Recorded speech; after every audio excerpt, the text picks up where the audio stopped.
नमस्कार दोस्तों, आप सभी का हमारे YouTube चैनल सहपाठी पर हार्दिक स्वागत है। आज हम अपनी राजनीति विज्ञान की किताब समकालीन विश्व राजनीति के पहले अध्याय शीत युद्ध का दौर का चर्चा करेंगे। इस चर्चा में हम सबसे पहले यह जानेंगे कि शीत युद्ध के पहले की कुछ मुख्य घटनाएं, जैसे कि प्रथम विश्व युद्ध, द्वितीय विश्व युद्ध।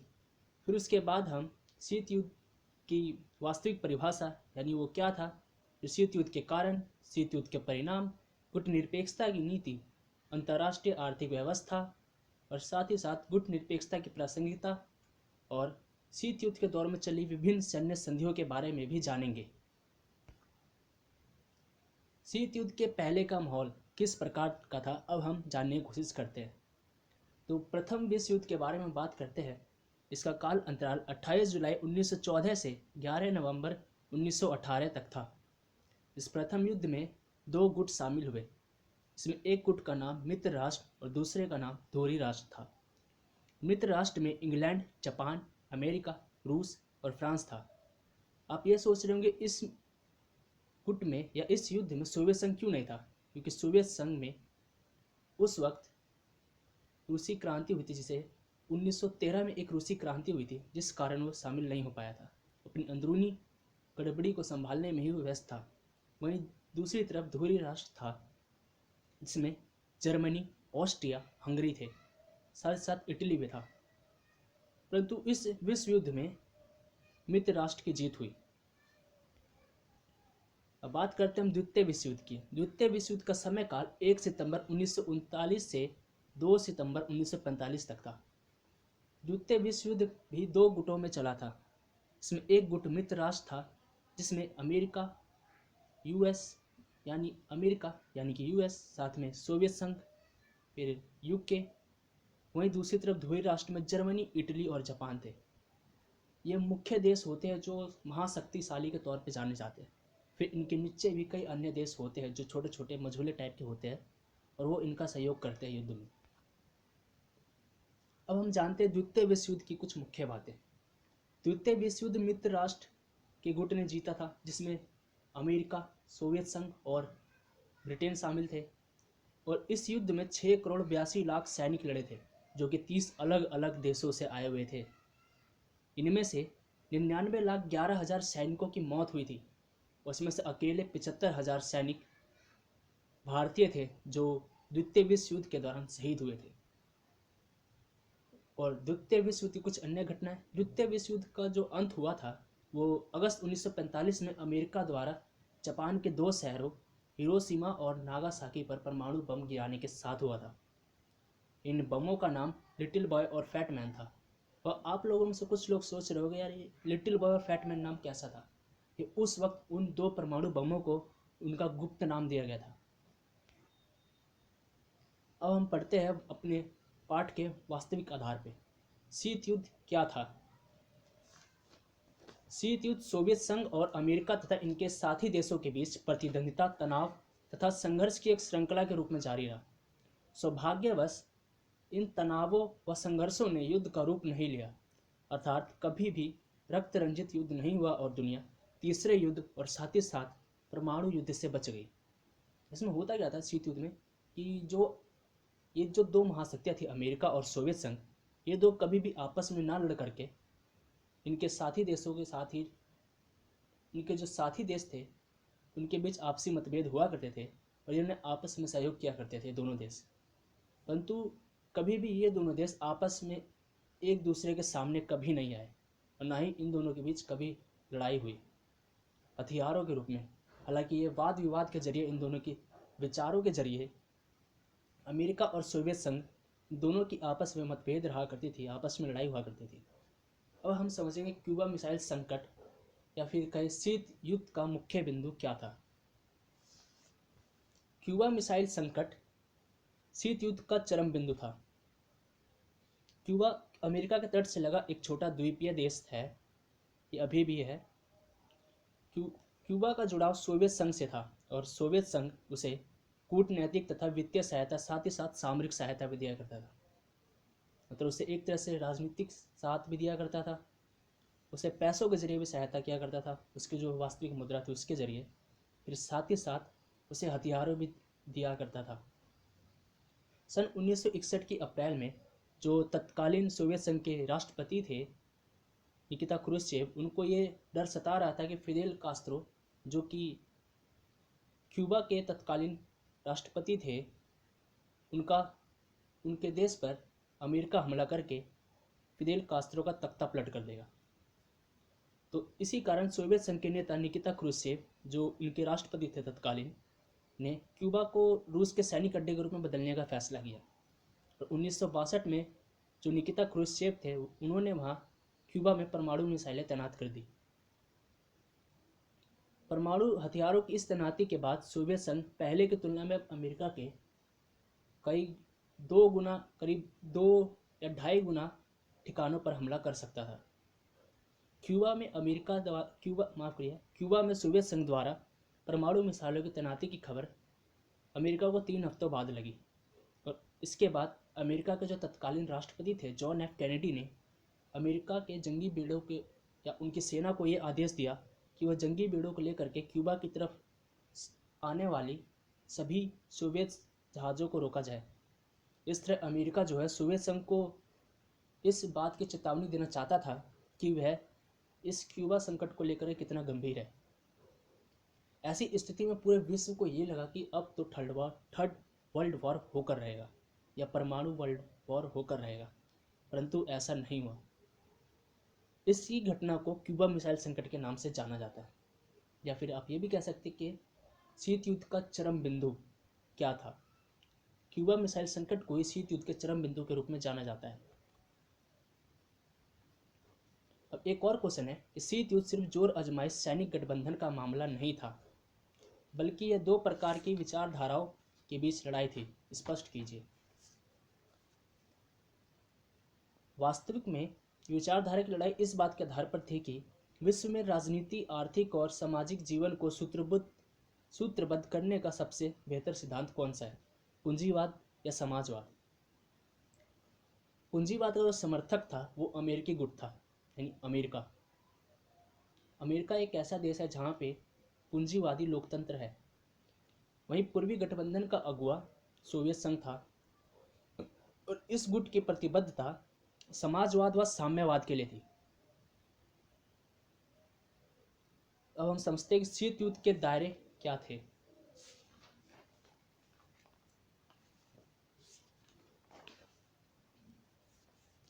शीत युद्ध के दायरों से अभिप्राय ऐसे क्षेत्र से जहां इन दोनों विरोधी खेमों में बटे देशों के बीच युद्ध हुए और कभी कभार संभावना भी बनी कि ये दोनों आपस में एक दूसरे से लड़ाई करेंगे, लेकिन परंतु ये जो लड़ाई हुई ये कभी एक हद से आगे नहीं बढ़ी। इस उदाहरण के तौर पे लेते हम कोरिया का युद्ध। कोरिया का जो युद्ध हुआ उसमें कोरिया का विभाजन हुआ, एक उत्तरी कोरिया बना, दूसरा दक्षिणी कोरिया बना। यहाँ पे व्यापक स्तर पर जन हानि हुई, कई लोगों की मौत हुई।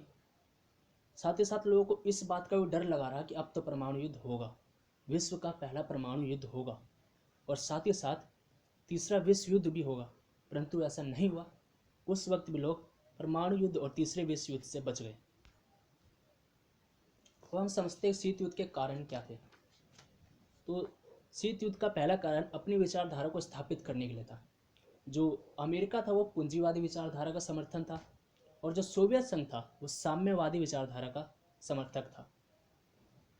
फिर दूसरा कारण है परमाणु हथियारों का होना।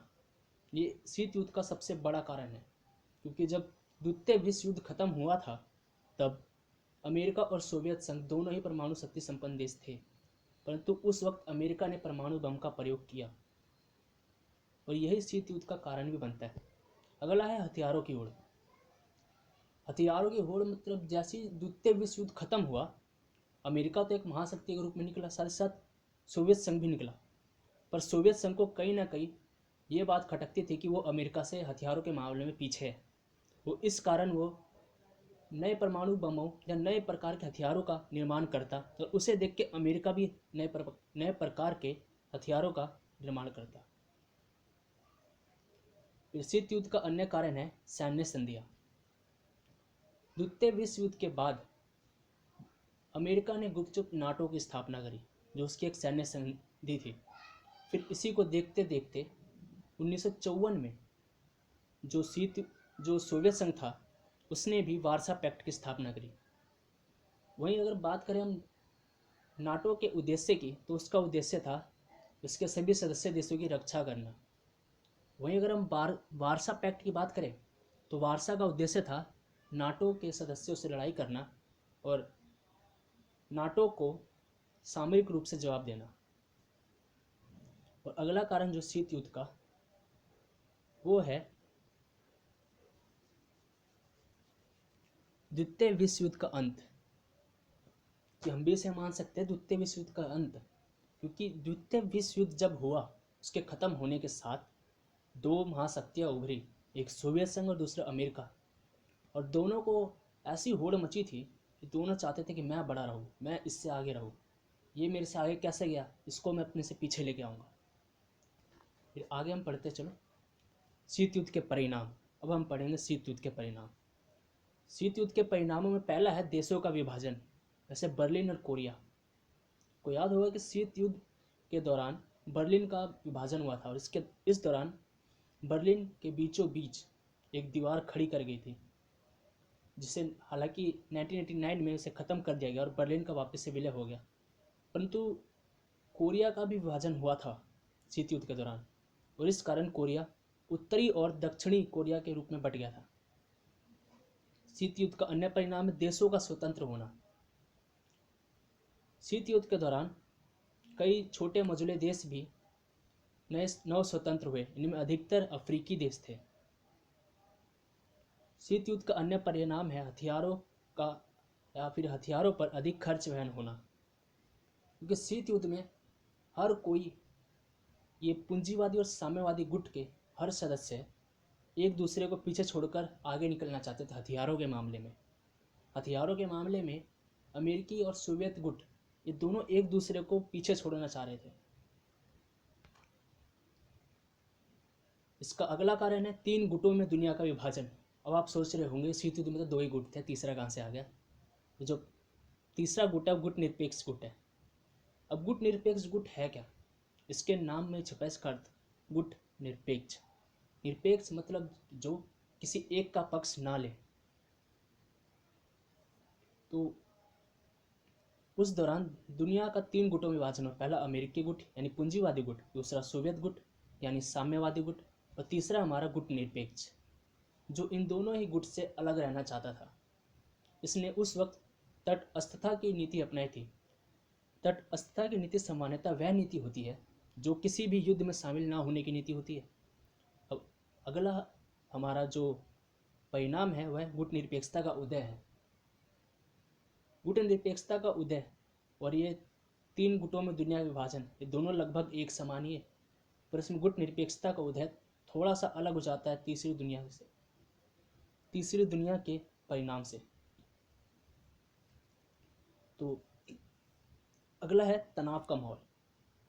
शीत युद्ध के कारण हर कोई ये सोचता था कि ये जो मेरा विरोधी देश है, ये मेरे लिए कुछ ना कुछ नई चाल बना रहा है, या फिर कुछ ऐसा कर रहा है जिससे मैं इससे पीछे छूटूं।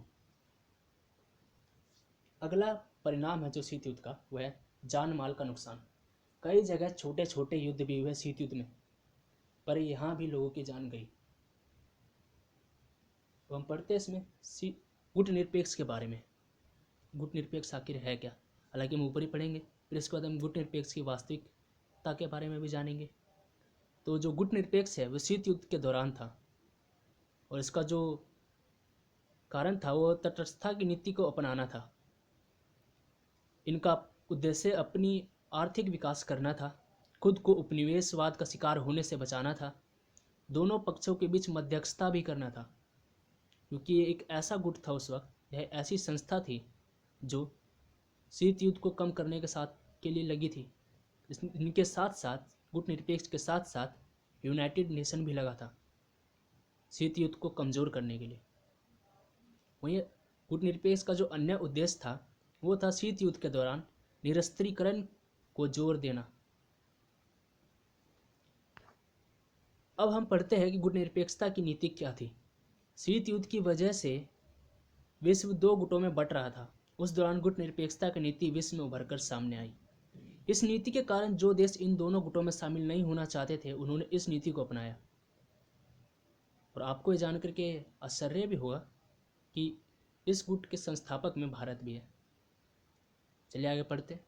गुट निरपेक्ष के आंदोलन में भारत के पंडित जवाहरलाल नेहरू, यूगोस्लाविया के जोसेफ ब्रोज टिटो, मिस्र के गमाल अब्दुल नासिर, घाना के वामे एनक्रुमा तथा इंडोनेशिया के सुकर्नो संस्थापक सदस्य हैं।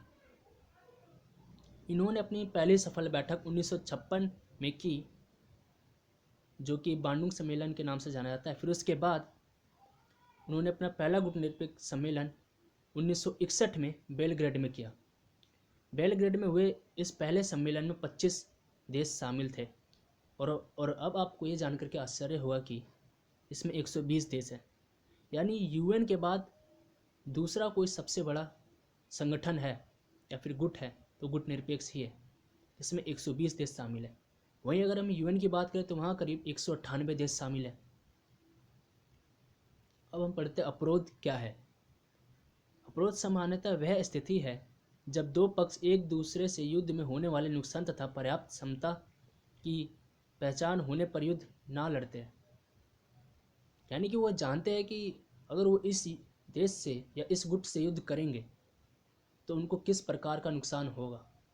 वो इसी बात को इस तरह से ले लेते हैं कि यानी एक पैराडॉक्स की स्थिति हो जाती है, यानी एक विरोधाभासी स्थिति। इसमें सामने वाले को भी डर रहता है कि आप अगर उससे लड़ाई करते हो तो उसको चोट लग सकती है, और साथ साथ आपको भी इस बात का डर होता है कि अगर आप उससे लड़ाई करेंगे तो आपको भी चोट लग सकती है। यानी कुछ इतना नुकसान हो सकता है, इसकी भरपाई करना शायद ही आसान हो। वे अन्य क्वेश्चन है कि महाशक्तियां छोटे देशों के साथ सैन्य संगठन क्यों करती है।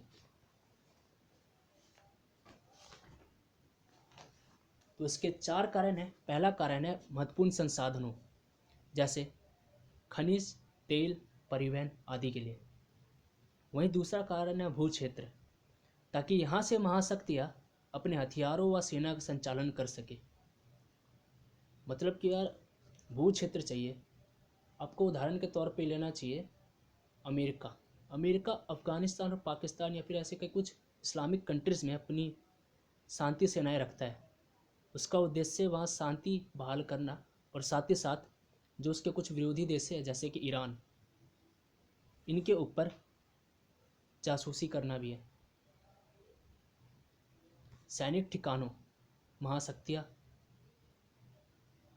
ठिकानों यानी कि महाशक्तियाँ यहाँ एक दूसरे की जासूसी हेतु भी छोटे देशों का प्रयोग करती है। उदाहरण के तौर पे लेना चाहिए आपको इजराइल और अमेरिका। इजराइल जो अपने आसपास ईरान या इराक वगैरह देश की जासूसी करके अमेरिका को बताता है।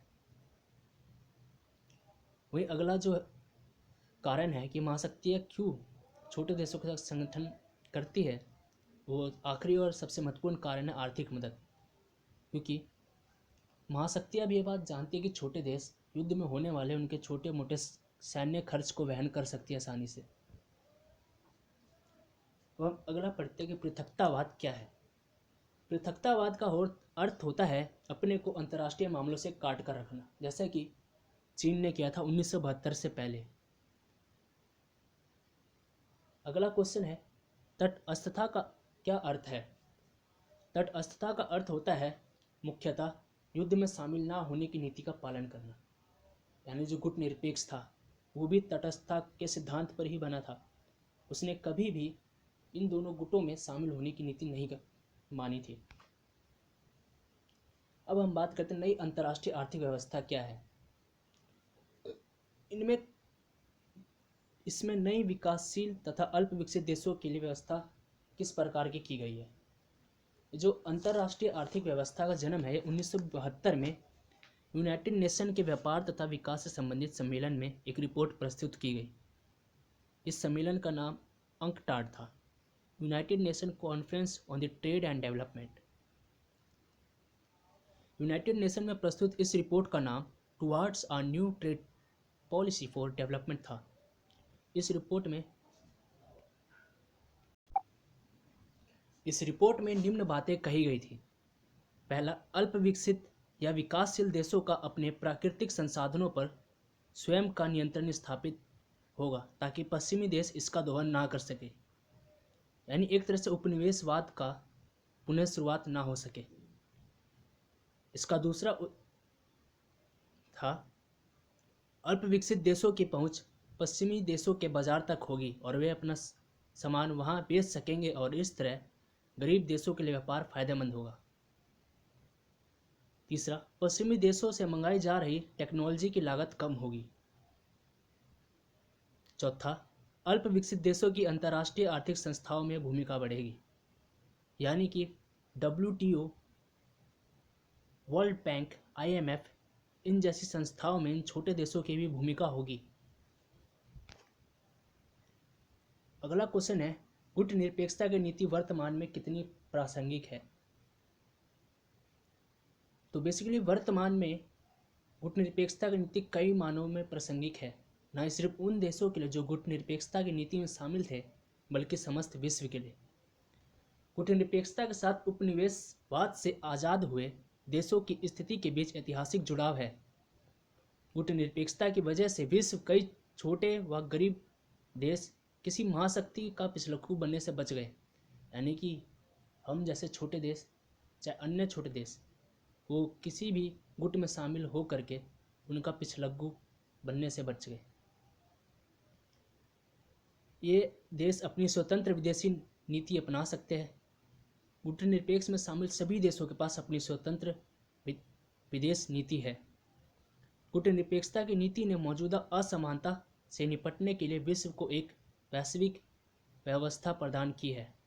यानी गुटनिरपेक्षता एक ऐसा मंच बन चुका है कि हाँ, आप असमानता से जुड़े मुद्दे को भी ला सकते हैं, ठीक वैसा ही जैसा UN में होता है।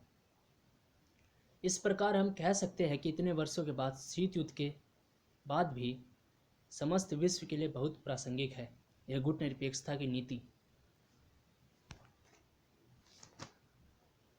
अब हम आगे करते हैं कि कुछ आलोचकों का यह तर्क है कि भारत के लिए गुटनिरपेक्षता की नीति अब अप्रासंगिक हो गई है। व्याख्या कीजिए। यानी कुछ क्रिटिसाइजेशन पर्सन का ये कहना है कि जो नॉन अलाइनमेंट मूवमेंट है वह अब रिलेवेंट नहीं है। हमें इस क्वेश्चन में आलोचकों की तरफ से सोचना है। हमें ये नहीं सोचना है कि हम खुद अपना तर्क दे रहे हैं।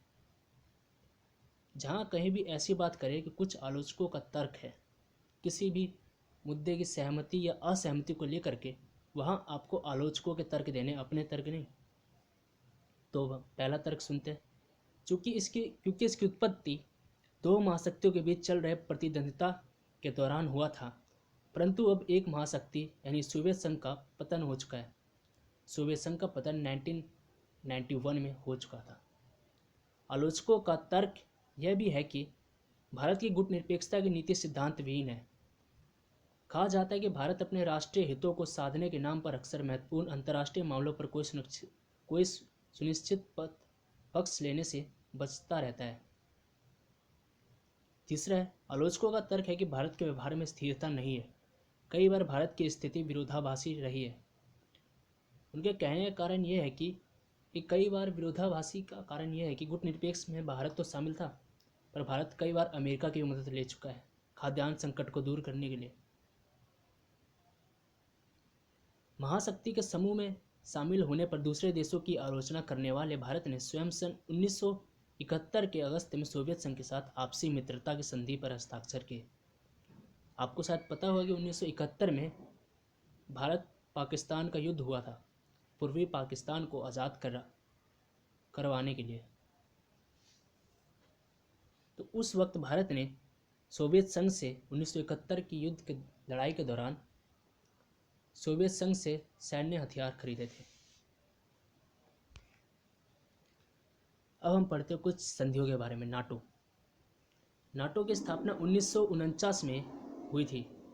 इसका पूरा नाम उत्तर अटलांटिक संधि संगठन यानी कि नॉर्थ अटलांटिक ट्रीटी ऑर्गेनाइजेशन है। इसके सदस्य की संख्या शुरुआत में 12 थी, परंतु अब 30 है। इसका मुख्य उद्देश्य इसमें शामिल देशों की रक्षा करना तथा उनकी मदद करना था। इस नाटो संधि का मुखिया अमेरिका था। अगली है वार्सा पैक्ट। वार्सा की स्थापना 1955 में हुई थी, परंतु 1991 में सोवियत संघ के विघटन के साथ समाप्त हो गया। इसका उद्देश्य नाटो में शामिल देशों से मुकाबला करना था। इसका मुखिया सोवियत संघ था। अगला है सीटो। ये South East Asia Treaty Organisation है। 1954 में इसका गठन हुआ। इसका पूर्ण नाम दक्षिण पूर्व एशियाई संधि संगठन है। अगला है सेंटो, केंद्रीय संधि संगठन, सेंट्रल ट्रीटी ऑर्गेनाइजेशन। इसकी स्थापना 1955 में हुई थी। इसका सेंटो का पुराना नाम बगदाद समझौता था। हम कह सकते हैं बगदाद समझौता है। अगला है सीमित परमाणु संधि, एलटीबीटी, लिमिटेड टेस्ट बैन ट्रीटी। वायुमंडल अंतरिक्ष पानी में परमाणु बमों के टेस्ट पर प्रतिबंध है। इस ट्रीटी के अनुसार 5 अगस्त 1963 को अमेरिका, सोवियत संघ, ब्रिटेन ने इस पर दस्तखत किए थे। वहीं 10 अक्टूबर 1963 से ये प्रभावित हो चुकी है, यानी कि इम्प्लीमेंट हो चुकी है। अगला है परमाणु अप्रसार संधि, एनपीटी। इसके अनुसार केवल परमाणु संपन्न देश ही एटमी हथियार रख सकते हैं और बाकियों को परमाणु हथियार रखने से रोका जा सकता है। इस ट्रीटी के अनुसार परमाणु शक्ति संपन्न देश अमेरिका, ब्रिटेन, सोवियत संघ, फ्रांस और चीन थे, जिनको ये परमाणु शक्ति संपन्न मानते थे। 1968 को वाशिंगटन, लंदन, मॉस्को में हस्ताक्षर हुए थे। फिर इसके बाद 5 मार्च 1970 से ये इम्प्लीमेंट हो चुका था। अतः और हमारा चैप्टर आज समाप्त हुआ। और आपको इसके नोट्स चाहिए तो आप हमारे जो टेलीग्राम चैनल को ज्वाइन कर सकते हो। उसका लिंक इस यूट्यूब के डिस्क्रिप्शन लिंक में होगा। Thank you.